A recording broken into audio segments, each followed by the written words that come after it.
Hello there, Swahili Nation family. Welcome back. I am Wangel Zalalem and this is Recap. Our first story comes from Malawi. Police in northern Malawi are investigating the deaths of 25 male foreigners believed to be Ethiopians, found buried in a mass grave in a forest in the Mzimba district.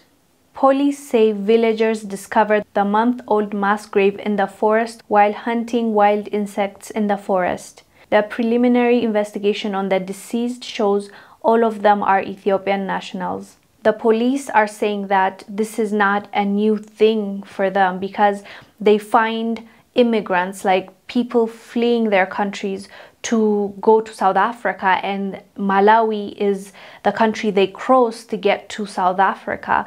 And unfortunately, this happens quite often than we realize, and I find it really extremely disheartening because these people are leaving their countries, fleeing their countries to find a better situation for themselves, a better job, a better chance in life, right? And they end up dead in a forest, in a mass grave. It's very shocking and alarming.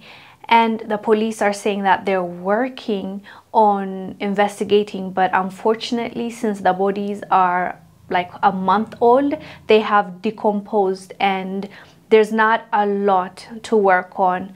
Really sad story. May they rest in peace. And I really hope that our people find better options to, even if you want to leave your country, try to find legal ways or try to find ways that will not cost you your life. But the best alternative, in my opinion, is doing what you can where you are. I know it's easier said than done, but it can be done. Many people have done it. We can build our countries where we are instead of fleeing and also risking our lives. This is such a sad story, and we will update you once we find out what really happened to our brothers in Malawi. Haiti.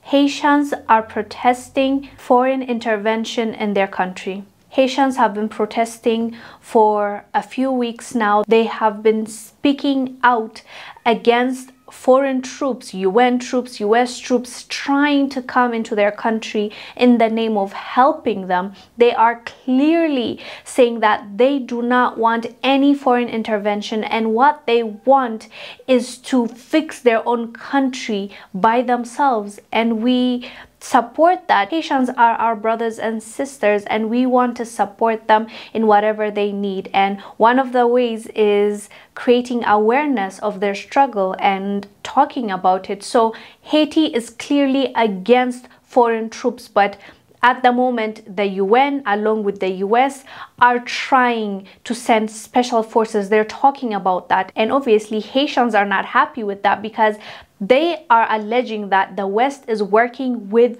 their puppet leaders and they do not want any kind of foreign interference. And that's why they're protesting. Kenya.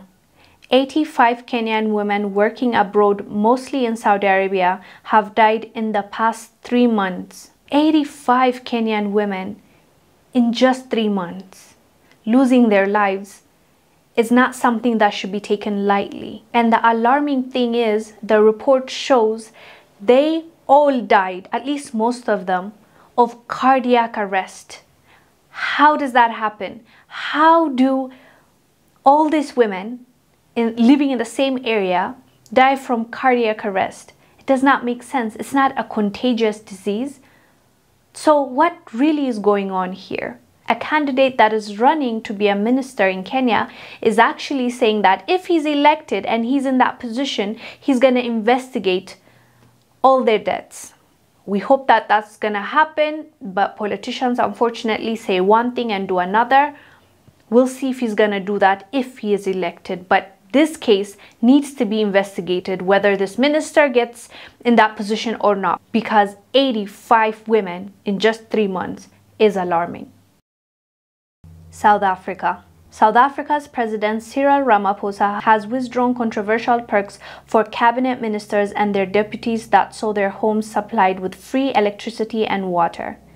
The benefit caused a public outcry as they were considered insensitive at a time South Africans are struggling with daily power cuts and rising cost of living. Sometimes I feel like politicians are disconnected, like from what is going on the ground.